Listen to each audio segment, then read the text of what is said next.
Well, the train has come now, and in West Bengal, the magic train is ahead of the magic figure for the BJP, and in Assam there is a clean sweep. Even trend is showing a very good result for BJP. Yes, it's a matter of great satisfaction and delight for all of us, not only for BJP leaders and workers and karyakartas, but for the entire nation, I would say, because if we have to fulfill the goal of Vikasit Bharat, then every state in India has to become Vikasit. And the way Bengal was sliding and going, into the dark ages, it was actually very sad because Bengal is a promising state. It was the most industrialized state during independence, intellectually rich state. But because of poor governance, because of corruption, because of the arrogance of the TMC government, it was sliding. And today people have, seen the historic change through a historic mandate. So good days are ahead for Bengal, and Assam has been one of the best performing states in the country in the last 10 years under the leadership of Sonowalji and then Hemant Biswa Sarmaji. And best days are ahead of Assam in terms of law and order and stability, infrastructure, welfare schemes, and overall prosperity. Thank you, sir. Sir प्रारंभिक रुझान क्या रुझान आ चुका है, क्या बोलेंगे? देखिए, मैं तो बहुत खुश हूँ।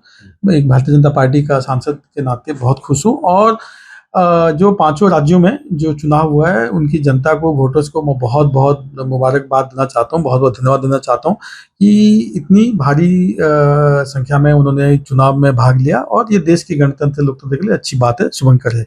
और ख़ासकर बंगाल और असम की लोगों को मैं बहुत-बहुत बधाई देना चाहता हूँ क्योंकि अभी बंगाल में देखिए 15 साल का जो शासन रहा टीएमसी का, डार्क पीरियड कहा जाएगा इसको, क्योंकि ना तो कोई इंफ्रास्ट्रक्चर डेवलपमेंट हुआ, ना कोई इंडस्ट्री, ना कोई एंटरप्राइज, जॉब्स, कुछ बहुत ही जितना होना चाहिए उससे काफ़ी कम हुआ है। और बाकी भी देश आगे बढ़ रही थी तो बंगाल पीछे जा रही थी क्योंकि वहाँ पे जो राज्य सरकार थी ये बिल्कुल एंटी पीपल और पुअर गवर्नेंस कर रही थी।